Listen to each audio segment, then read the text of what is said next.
unglaublich cool.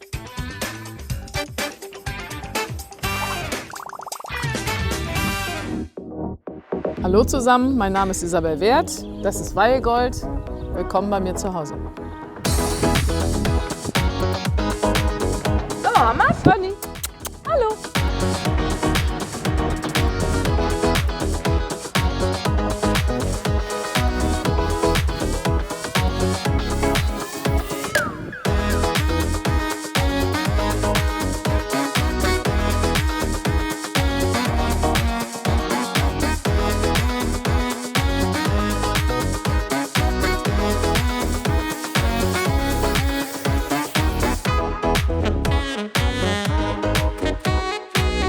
Wir haben jetzt mittlerweile wirklich schon eine ganze Menge Grand Prix-Pferde hier auch in Rente. Ernie und Johnny, Flo und Stern und Whisper. Bist du schmutzig, sagt sie.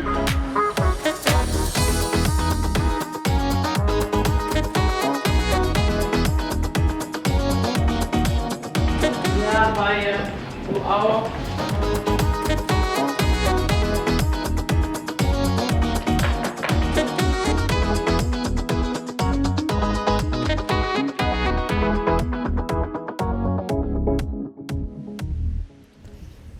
Es ist wunderschön hier, aber der Weg hierhin war ja lang. Elterlicher Bauernhof, heute moderne Reitsportanlage.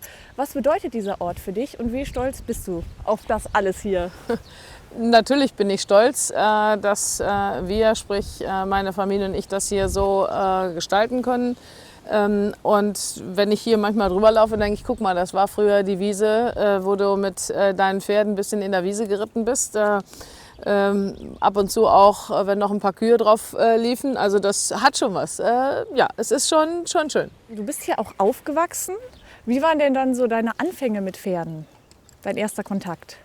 Naja, meine Eltern waren und sind nach wie vor pferdebegeistert, sodass neben allen anderen Tieren eben auch Pferde hier auf dem Hof waren. Und deshalb war Reiten lernen und mit draufsitzen und mal vorne bei Papa oder Mama mit draufsitzen ähnlich wie Laufen lernen.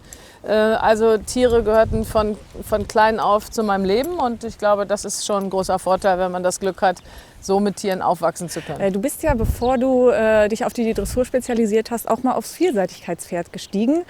Wo kam denn dann deine Entscheidung her, dass du sagst, okay, ich entscheide mich für die Dressur?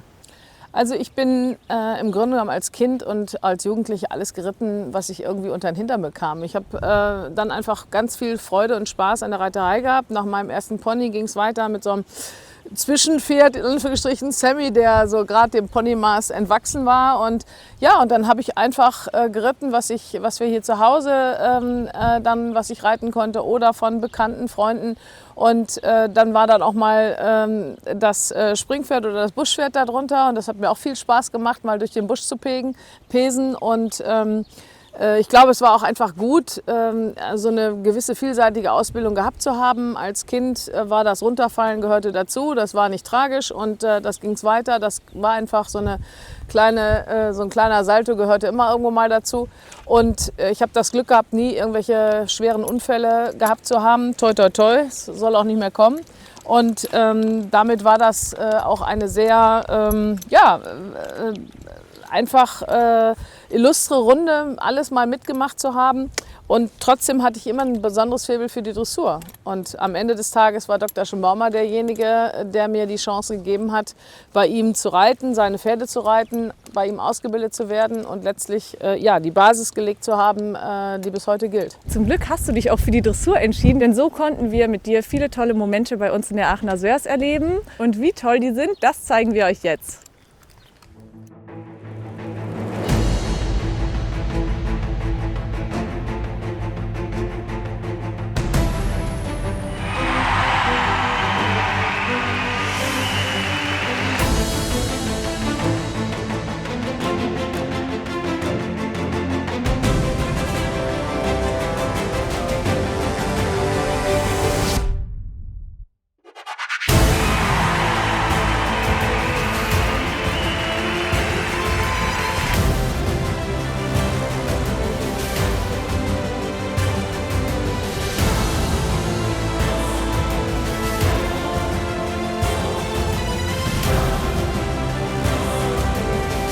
das war heute schon was ganz Besonderes. Das gebe ich zu.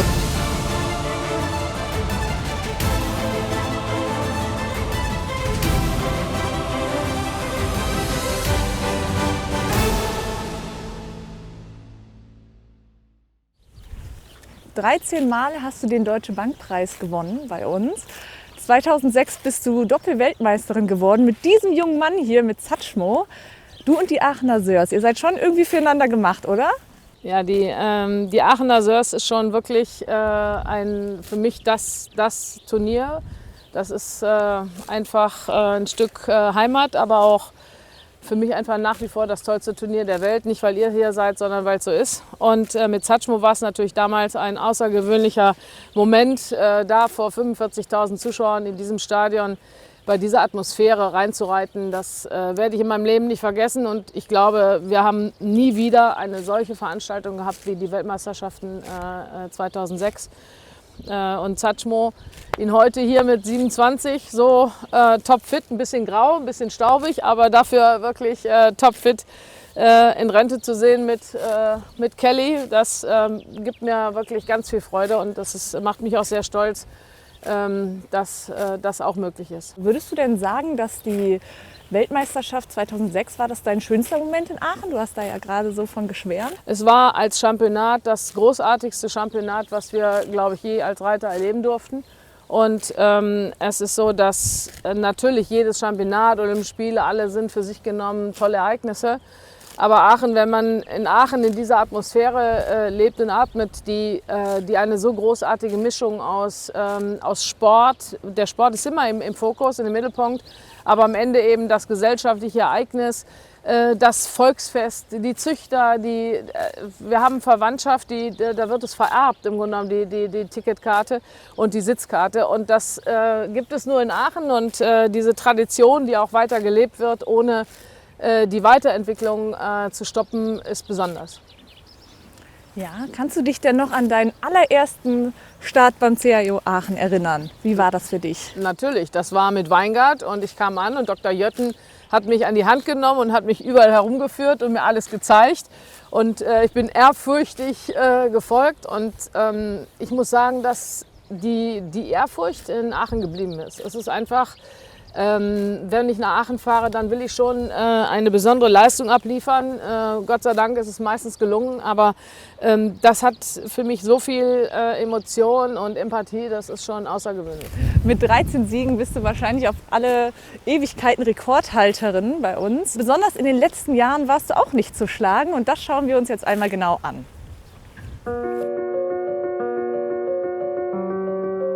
Das war heute schon was ganz Besonderes. Dass das hier heute so geklappt hat und dann diese Atmosphäre, diese Zuschauer, das war schon großartig.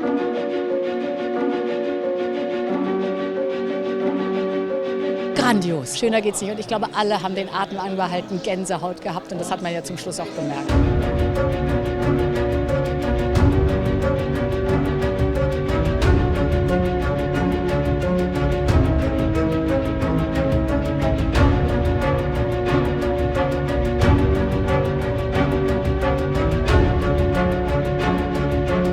Jedes Jahr aufs Neue freut man sich trotzdem noch? Aber wie? Sieht man, glaube ich, hoffentlich. Eine unglaubliche Leistung, die sie soeben hier abgeliefert hat. Ja. Fantastisch. Sehr gut. Faszinierend durch die Schönheit. Das war eine super Kür heute und Isabel und Weigold wieder in Spitzenform. Wenn die Zuschauer spontan aufstehen, Standing Ovations, dann muss es überragend gewesen sein. She's taking the lead. Also zunächst die Rückkehr von Belarus, was ganz besonders emotional für mich ist und wirklich großartig war. Auch das Publikum hat das, glaube ich, gespürt. Und dann Emilio, der im Grunde genommen, Weihe zugunsten von Emilio zu Hause geblieben ist. Dann einen völlig verpatzten Auftakt in den Nationenpreis rein. Und dann haben wir die Kurve gekriegt und jetzt kann das Turnier eigentlich losgehen.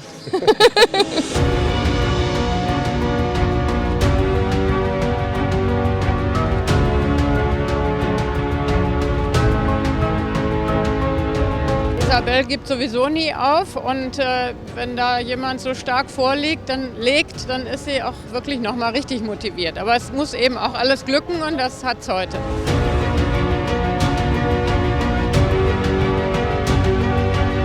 a rider, what a combination. What a combination, The yeah. harmony. Bella Rose und Isabel Wert 90,45%. Das ist der 13. Sieg. Wow. Also das wird auch zukünftig schwer zu toppen sein und ehrlich gesagt, ja, aber deshalb höre ich trotzdem noch nicht auf.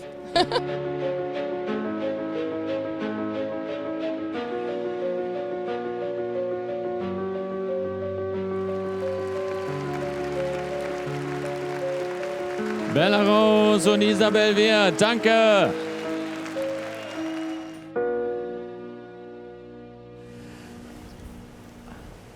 Du sagst es ja gerade im Einspieler selbst, du hörst noch lange nicht auf.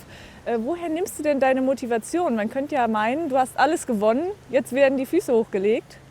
Ja, aber es geht ja nicht um die Erfolge und das Gewinnen. Natürlich habe ich Spaß am Leistungsvergleich und den Nervenkitzel und das macht mir riesen Spaß, nach wie vor eben den Wettkampfsport zu machen. Aber am Ende des Tages ist das Pferd und die Reiterei das, was mich jeden Tag motiviert und mir Spaß macht. Und eine Vision, wieder in ein junges Pferd zu entwickeln, das ist für mich mit das Größte. Und das dann auch in die Realität zu bringen und die Vision wahr werden zu lassen. Das macht wahnsinnig Spaß und deshalb haben wir auch wieder mit den nächsten jungen Pferden und versuchen wieder ein neues Pferd und ein junges Pferd wieder in den Sport hineinzuentwickeln. Und das ist für mich die Passion und der Spaß am Sport. Du hast gerade einmal darüber gesprochen, junge Pferde auszubilden und an den Sport heranzuführen, aber eben auch der Leistungsvergleich. Spielt denn die immer große Konkurrenz eine Rolle? Ja, ich habe ja mittlerweile in den letzten Jahren schon oder 20 oder 30 Jahren eine ganze Menge Konkurrenten gehabt und kommen und gehen sehen. Und das ist natürlich immer wieder toll, sich auch zu messen, weil die besten Leistungen gehen nur, wenn man in Top-Konkurrenz sich aufhält und wenn man immer wieder sich an den Besten misst. Und dann gehen die Emotionen mal hoch und runter und dann ist es mal, kriegt man mal ein paar Punkte zu viel und dann kriegt man mal ein paar Punkte zu wenig und dann geht das hin und her und das ist eben auch was den Wettkampf und den Ehrgeiz und den Sport auch ausmacht. Wir haben jetzt tatsächlich auch mal ein paar deiner Konkurrentinnen zu Wort kommen lassen und das seht ihr jetzt. Ja, über Isabel, glaube ich, gibt es viel zu sagen und neben den Erfolgen über Jahrzehnte, wenn man das so sagen darf, über diese lange Zeit, so viele Pferde an die Spitze gebracht zu haben und wirklich selbst an die Spitze gebracht zu haben und so individuell jedes Pferd auszubilden, mit so viel Gefühl, das ist, glaube ich, schon ganz einzigartig. Und von der menschlichen Seite, die jetzt in den letzten Jahren etwas besser kennenlernen durfte, ich würde sagen, Isabel ist unglaublich humorvoll und sehr begeisterungsfähig, insbesondere für tolle Pferde. Und ja, sehr ehrlich, 100% authentisch. Wenn sie eine Meinung hat, dann steht sie dahinter. Und sie steht auch hinter jemandem und dafür bin ich auch sehr dankbar. Isabel Wert ist nicht nur eine herausragende Sportlerin, sie ist auch ein ganz toller Mensch. Sie hat mir viele Jahre geholfen. Gerade als es bei mir überhaupt nicht gut lief, hat sie mich quasi aufgefangen und mich an die Hand genommen und mir echt viele tolle Tipps an die Hand gegeben, von denen ich heute noch profitiere und dafür bin ich ihr sehr, sehr, sehr dankbar. Isabel, was sagst du denn, wenn du so etwas hörst? Na, natürlich freut mich das, aber dass auch eine Wertschätzung der Kollegen da ist, das ist überhaupt gar keine Frage. Aber ich muss auch ehrlich sagen, Jessie und Benny, ich glaube, es ist 15 Jahre her, dass wir zusammen trainiert haben und sie sind heute so stark und haben sich völlig frei geschwommen und sind absolute Top-Konkurrenten und haben das extrem auch jetzt professionell, wie sie ihren Stall betreiben. Also das ist lange her, das schreibe ich mir nicht auf die Fahne, aber es ist tatsächlich so, dass wir da eine ganze Zeit gemeinsam auch trainiert haben und sie sicherlich ein paar Ideen mitgenommen haben. Wir haben jetzt ganz viel über den Sport geredet, aber wir sind ja bei dir hier zu Hause und wir möchten auch etwas über den Menschen Isabel erfahren. Womit verbringst du denn deine Zeit, wenn du mal nicht bei den Pferden bist? Ja, dann ab und zu beim Homeschooling mit meinem Kind oder das ist schon eine Herausforderung. Ich glaube, seit Dezember hat er die Schule nicht mehr gesehen. Das ist schon spannend. Aber egal, das werden wir auch überstehen. Wir sind hier wirklich im Rahmen unserer Familie. Meine Eltern wohnen auf dem Hof, meine Schwester wohnt ein Stückchen weiter mit Familie und wir sind alle weit genug auseinander und trotzdem nah beieinander, dass jeder sein Leben leben kann, aber trotzdem auch sofort ein Rückhalt da ist. Und mit meinem Mann und meinem Sohn oder unserem Sohn ist es einfach, hier zu Hause aus der Tür zu fallen und dann gleich in den Stall reinzukommen, ist das einfach für mich herrlich und immer ein Stückchen Lebenstraum gewesen. Ja, wie wichtig ist euch denn dabei Humor? Naja, ich bin ziemlich humorvoll. Ich versuche vieles mal mit Humor zu nehmen. Ich lache gerne. Ich habe ab und zu vergeht einem auch schon mal das Lachen, so ist es ja nicht. Aber wenn man das machen kann, was man möchte und wenn man das große Glück hat, seine Passion zum Beruf gemacht zu haben, dann ist das schon ein großes Glück. Und da gibt es wenig Grund, nicht vieles auch mit Humor zu nehmen.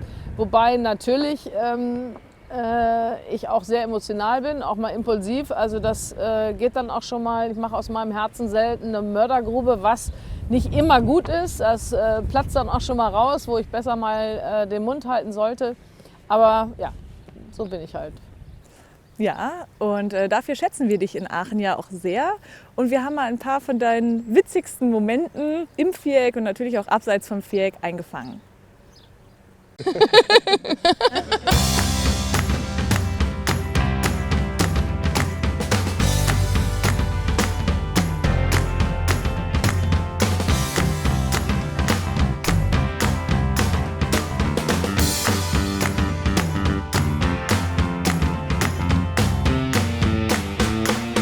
Die kommen ja auch alle wieder gerne.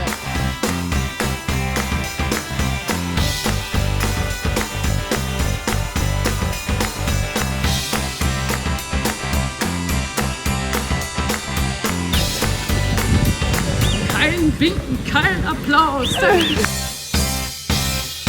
Immer am Ende der Schlacht werden die Toten gezählt, ne?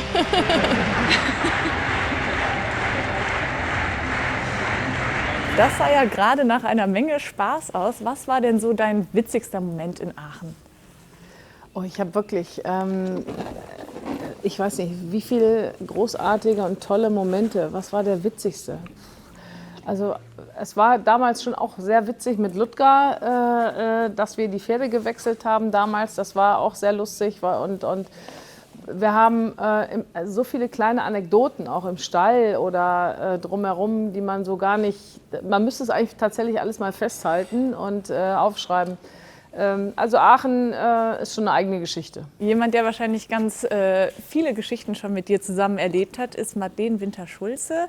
Sie haben wir jetzt unter anderem mal gebeten, etwas über dich zu sagen und auch noch ein paar andere Menschen. Ich erlebe das ja auch auf Turnieren, die bekommt ja oft auch reiterlich Fragen gestellt, wie ändere ich das oder wie kann ich das machen oder das werde ich mit Videos kommen, gucken Sie mal mein Pferd. Sie geht wirklich, versucht wirklich jedem einen guten Rat zu geben oder schaut sich das auch an, wie es geht und versucht immer zu helfen. Das ist eine große Seite. Und das große Herz und der wunderbare Mensch, das muss man nicht beschreiben. Das ist sie einfach. Sie ist ein Mensch, der von Emotionen lebt oder auch mit ihren Emotionen lebt. Isabel ist auch sehr impulsiv, insofern, dass sie sich sehr freuen kann und auch unheimlich schnell laut loslachen kann. Und ein toller Kumpel und auch sehr fürsorglich, was die Familie betrifft, die Freunde betrifft, auch die Mitarbeiter betrifft. Sie liebt Kinder und natürlich auch ihre Pferde. Sie ist eine ganz tolle Frau, eine tolle Persönlichkeit. Ihre Liebe zu den Pferden steht über allem. Ich habe das große Glück gehabt, vor vielen, vielen Jahren mit ihr die Indoors in München eröffnen zu dürfen. Wir sind eingaloppiert in die vollbesetzte Olympiahalle und am Nachmittag vorher hat es mich natürlich von diesem Hengst gleich beim Abreiten abgeworfen. Also mein Herzschlag war schon sehr hoch, aber mit welcher Liebe und Souveränität die Isabel mir da zur Seite stand, das werde ich nie vergessen. Sie ist eine Vorbildsportlerin, eine einzigartige Frau, die Unglaubliches geleistet hat und ich verneige mich vor ihr. Ich verneige mich vor ihrer Schönheit, ihrer Liebe, ihrer Disziplin, ihrer Professionalität und es war mir eine große, große Ehre, bei der Chio in Aachen ihr das silberne Pferd überreichen zu dürfen. Das durfte ich dann natürlich auch noch vorher im Stall polieren und dass auch alles seine Richtigkeit hatte bei der Preisübergabe. Wir hatten sehr, sehr viel Spaß zusammen, ich als Putzfrau, Isabel als der Star, der sie ist. Und heute gratuliere ich ihr von ganzem Herzen und habe ein paar wunderschöne Blumen für sie und kann nur das Beste ihr wünschen. Ich bin stolz darauf, dass die beste Dressurreiterin der Welt meine Pferde reitet. Und sie kümmert sich ja auch um die jungen Pferde. Und sie kommt auch mal her, wenn unsere Ines Bormann reitet, guckt sich die Pferde an. Und ich mache mal Videos, wenn wir Fragen haben. Isabel, wie können wir das ändern oder was? Also wir sind eine tolle Gemeinschaft und sie ist für mich die beste Freundin der Welt. Wow. Ist ja so viel Blumen. Wir haben ja gerade auch wieder ganz viele Dinge über dich als Mensch gehört. Gibt es denn irgendwas, was wir noch nicht über dich wissen?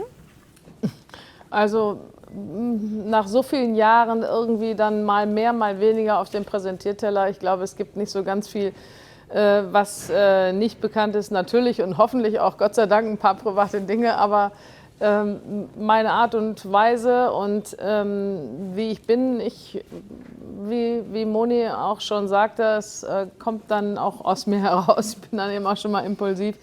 Also ja, also ich glaube nicht, dass ich mich da bislang irgendwie habe verstellen oder auch verbiegen können, sondern ich bin, wie ich bin und ab und zu muss ich dann auch mal ein bisschen wieder down to earth oder ein bisschen zurückrudern. Ja, jemand, der dir da bestimmt auch viel hilft und auch einige Anekdoten mit dir erlebt hat, ist deine Pflegerin Steffi, auch bekannt als Schweini-Schwein. Ja. Und sie haben wir auch einmal gebeten, ein paar Anekdoten über dich zu erzählen. Was soll ich denn aus dem Nähkästchen erzählen? Ach, schwierig. Müssen wir eben cutten. Ich weiß nicht, was ich sagen soll. Ich bin inzwischen seit 2012 Teil des Teams. Ja, wir haben schon ganz schön viel zusammen erlebt. Wenn man so irgendwelche Fotos wieder sieht, zum Teil okay, hat man das schon vergessen, aber ich meine, ganz besonders ist für mich, dann sind natürlich auch die Championate oder auch Aachen, wo sie 50 geworden ist. Das war unglaublich mit Bella. Muss ich schon wieder heulen? Mal weg. Also wo ich ja regelmäßig nervös, ungehalten, unruhig werde, ist, sie lässt die Pferde nach dem Reiten immer an den Bandagen scheuern. Und ich bin ja nun dafür zuständig, dass alles sauber und gut aussieht.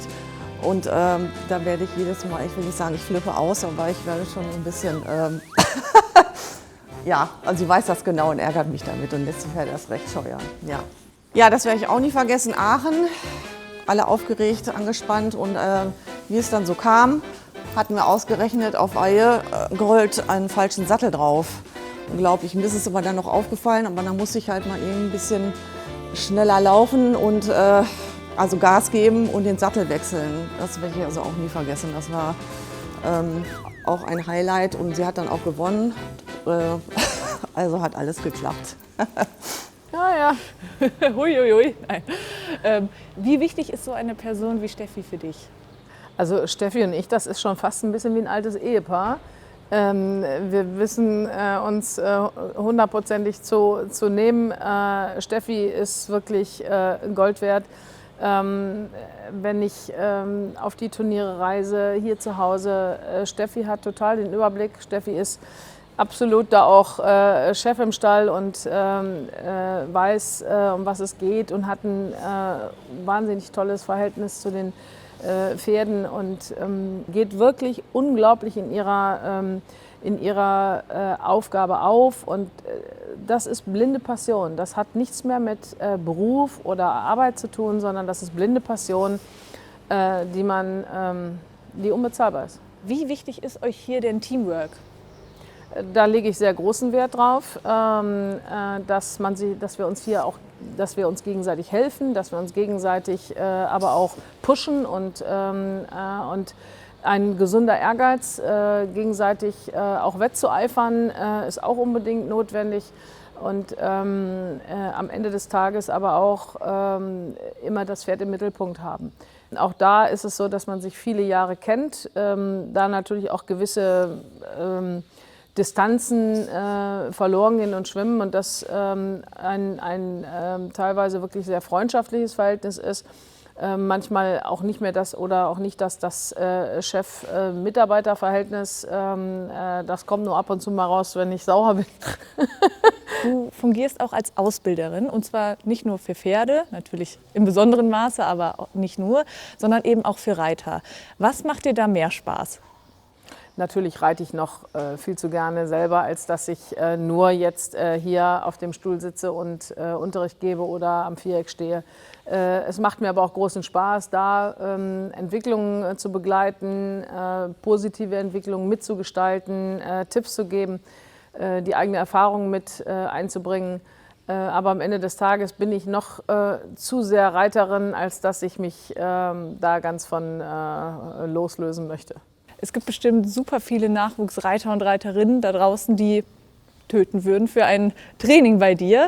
Nicht ganz. Nicht ganz so extrem, aber die schon sehr angetan wären. Für einige wird es tatsächlich jetzt Realität im Herbst bei uns, und zwar beim CIO Aachen Campus.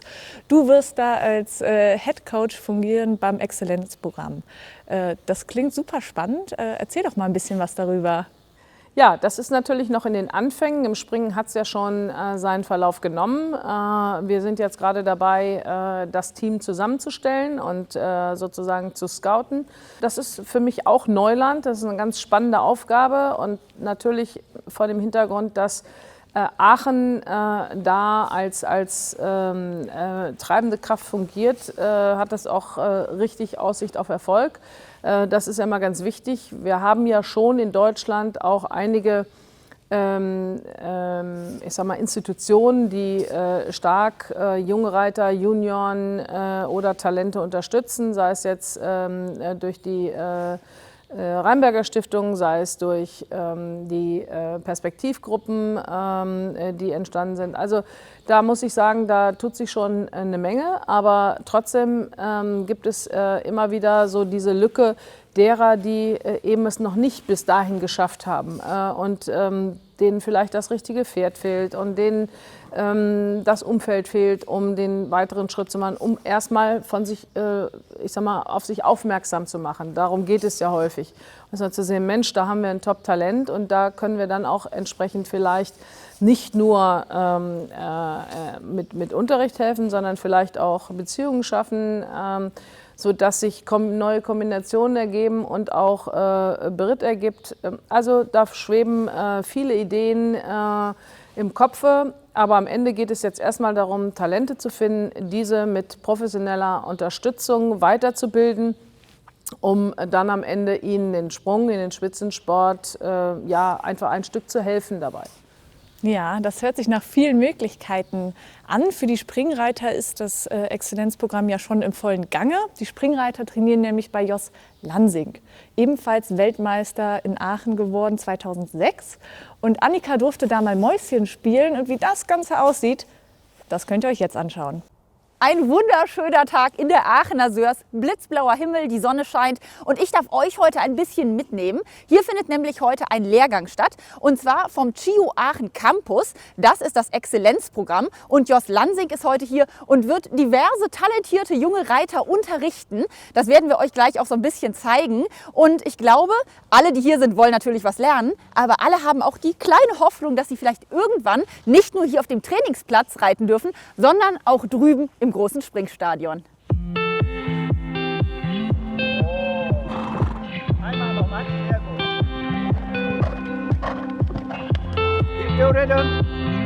Hier sind Dreiergruppen unterwegs und Jos schaut ein bisschen, dass die ordentlich aufgewärmt werden.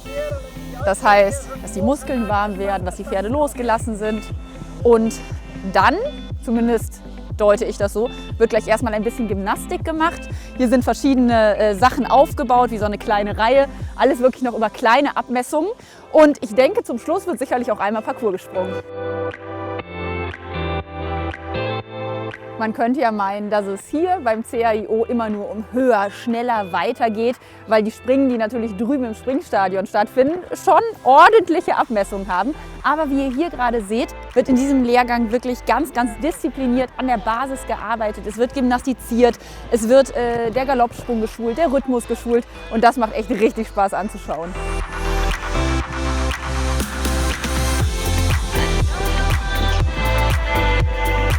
Zwei Gruppen sind hier heute am Start und in der kleinen Pause habe ich jetzt die Gelegenheit, Jos auch noch einige Fragen zu stellen.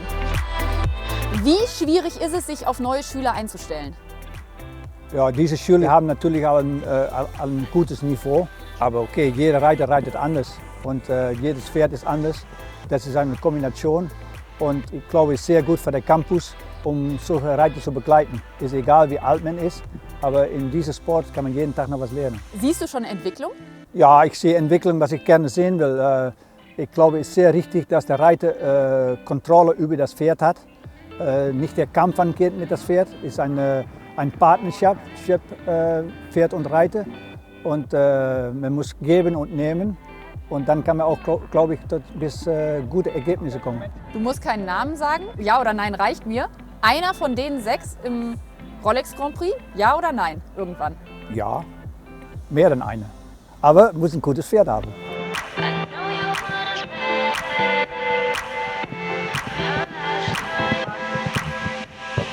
Langsam wird die Kamera ganz schön schwer hier an meinem Arm. Und wenn ich ganz ehrlich bin, möchte ich auch einfach noch ein bisschen zuschauen und mir den einen oder anderen Tipp oder Trick abschauen. Ich hoffe, dass ihr ein bisschen Freude hattet, das Ganze mitzuverfolgen. Und demnächst nehmen wir euch bestimmt noch mal mit zum CIO Aachen Campus. Wir sind auf jeden Fall gespannt auf die Trainingseinheiten, die du dann demnächst bei uns geben wirst. Einer, der aber schon genau weiß, wie es ist, mit dir zu trainieren, ist Patrick Kittel. Was sagst du zu seiner Entwicklung in den letzten Jahren? Ja, Patrick war auch vorher schon ein großer Reiter, der sich einfach wirklich das auch alles erarbeitet hat, der wirklich als Pfleger begonnen hat, der unbedingt wollte, der die Kacheln geschrubbt hat und geritten hat und gekämpft hat für das, was er erreichen wollte. Und das finde ich sehr bewundernswert. Und er kann heute mit jedem Pferd, hat ja auch häufig auch mal Pferde, die nicht so einfach sind und die zu korrigieren sind oder ähnliches. Also das macht er wirklich super und hat jetzt auch mittlerweile so tolle Grand Prix Pferde. Das ist schon sehr erfreulich. Ja, wir haben es uns auch nicht nehmen lassen und haben mal Patrick über dich ausgequetscht, beziehungsweise ausquetschen lassen.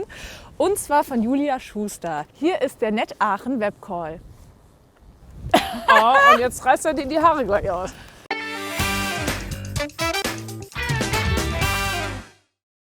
Hi Patrick, cool, dass du heute hier bei uns beim Net Aachen Call bist. Moin, ich freue mich da zu sein. Also es ist schon cool, ich sehe schon den Foto in den Hintergrund. Also ich freue mich schon wieder auf CAIO in Aachen. Sehr gut. Du hast ja auch schon öfters mit Isabel trainiert und auch auf Turnieren gibt sie dir immer wieder mal Tipps. Und du hast, glaube ich, auch schon mal in einem Interview erwähnt, dass du ihre Erfahrung und Ehrlichkeit sehr schätzt. Wie ist deine Verbindung mit Isabel? Also das ist ein sehr herzlichen. Isabel ist unglaublich cool, weil die ist sehr korrekt. Also die ist immer sehr offen, sehr ehrlich. Die, vor allem mit den Pferden, die geht unglaublich, also die denkt sehr viel über jedes Pferd nach. Die versucht immer wieder eine Lösung zu finden. Und wenn du da bist, also das ist immer so, wenn du da bist zum Trainieren oder wenn du auf Turnier bist, immer direkt an die Sache. Ne? Also du weißt genau, okay, da müssen wir dran, da müssen wir dies machen, um das beste Ergebnis zu kriegen. Aber du hast nie ein Gefühl, dass die dich überfördert oder das Pferd überfördert. Sie ist immer so genau auf dem Punkt. Und das finde ich so cool bei dir. Und die, wie gesagt, die denkt so viel über jeden Detail nach, auch nach Training. Da sagt sie mir, ja, da musst du aber ein bisschen hier, ein bisschen da. Und das ist halt das, was ich wirklich an dich schätze, dieses Offenheit und dieses nicht immer so, weißt du, es ist ein Schema, so musst du reiten, sondern du musst, jedes Pferd muss was anderes tun. Jedes Pferd muss mal ein bisschen hier, ein bisschen da und das ist das Coole bei dir. Und meinst du, das macht dann auch ihren Erfolg über all die Jahre jetzt quasi aus? Oder was denkst du, was macht ihren Erfolg so über so lange Zeit jetzt schon aus? Also ich glaube auf jeden Fall, aber ich glaube auch, weil der immer hungrig ist. Weißt du, wenn sie mit so eine, ich kann immer so sagen, wenn ich da einmal war, dann hat sie mir immer gesagt, so, hat sie ein Pferd eingebracht, ein Junges, und hat sie gesagt, das ist ein Ausbildungspferd. Dann kam der nächste, hat gesagt, ein Ausbildungspferd. Und nach 10 Pferden habe ich gesagt, so, hör mal, wie viele Ausbildungspferde hast du denn? Und dann hat sie mir gesagt, ja, aber von 10 Pferde kriege ich einen Superstar. Und wenn ich nicht mit 10 probiere, dann kriege ich auch nicht den einen. Und das ist halt so eine coole Art von dir, weißt du, jedes Pferd, ich sage nicht immer, das Pferd ist zu schlecht oder das ist nicht gut genug, du sagst immer, jedes Pferd verdient gearbeitet zu werden und jedes Pferd verdient eine Chance. Und ich glaube, das ist so ein bisschen, also von mir aus jetzt, ihren Erfolg, weil der einfach die Pferde immer eine faire Chance gibt, auch zu Erfolg zu kommen. Ja, sehr cool. Und trotz ihres Erfolges ist es ja aber auch auf jeden Fall so, dass sie für jeden Spaß zu haben ist, oder? War das nicht einmal so, dass ihr euch sogar ein Pferd in der Ehrenrunde mal geteilt habt? Ja, das möchte ich auch in Aachen machen. Wir haben uns das wirklich einmal in Bremen, das werde ich nie vergessen, das war Scandic damals erste Grand Prix-Turnier international und ich war Dritte, Isabel war Zweite und er musste zu Doping. Und ich bin dann zu Fuß gegangen und dann hat Isabel zu mir gesagt, du, spring doch mal auf meinen drauf. Und dann bin ich halt vorne hin und dann haben wir die Ehrenrunde. Ich glaube, ich habe in mein ganzes Leben nie so gut gelacht. Und ich hatte, wie gesagt, nur den Zügel. Isabel hatte die Steigbügel. Aber das Pferd war so fein auf der Hand, also ich konnte es gut stoppen, Gott sei Dank. Aber das war ein herrliches Moment, muss ich sagen. Also eine meiner Lieblingsmomente. Ich hoffe, wir sehen uns bald irgendwann mal live. Das hoffe ich auch sehr. Also ich freue mich auch bald wieder da zu sein, auch in Aachen. Und danke, dass ich mit euch sprechen dürfte erstmal. Ja, vielen Dank, dass du dir die Zeit genommen hast. Wir freuen uns. Mehr als gerne. Mach's gut erstmal, ne? Tschüss allen. Ja, tschüss. Sehen uns in Aachen. Ciao. Patrick konnten wir ja schon einige Male bei uns in Aachen begrüßen und er wird voraussichtlich Schweden bei den Olympischen Spielen vertreten. Wie wirst du diese Olympischen Spiele angehen? Naja, wir haben jetzt erstmal die Deutsche Meisterschaft Anfang Juni als Qualifikationsturnier und dann versuchen wir da erstmal eine Top-Leistung zu bringen und von da aus geht es weiter. Also ich versuche das so von Schritt zu Schritt und Etappe zu Etappe anzunehmen.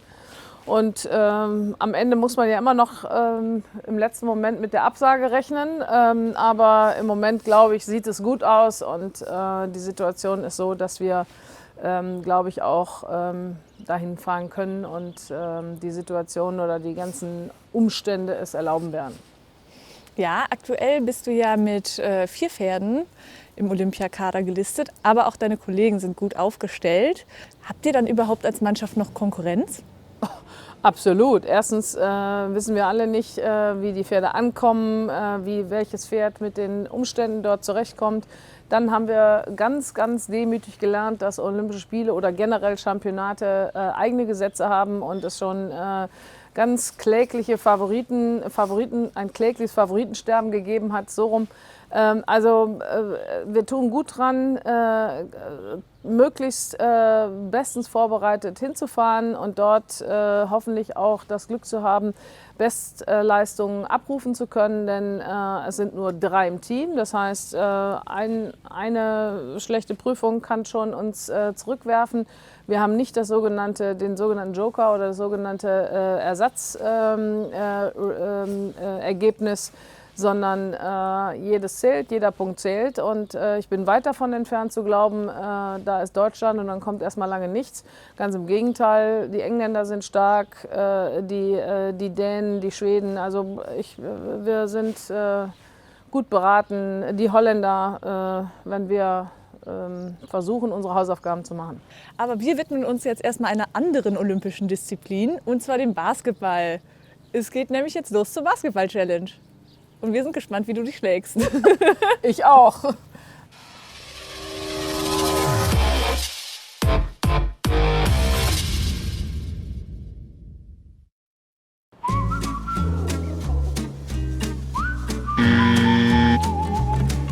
Macht doch Spaß.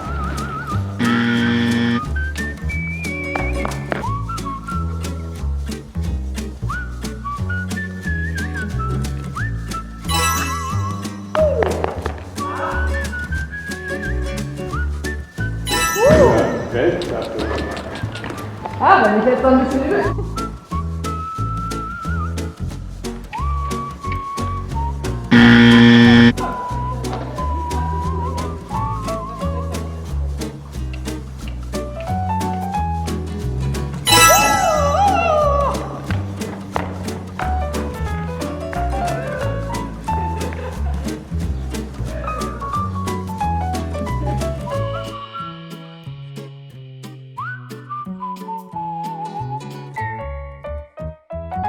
Weihegold ist jetzt im Arbeitsmodus. Sie ist gerade ganz leichtfüßig zum letzten Treffer piaffiert.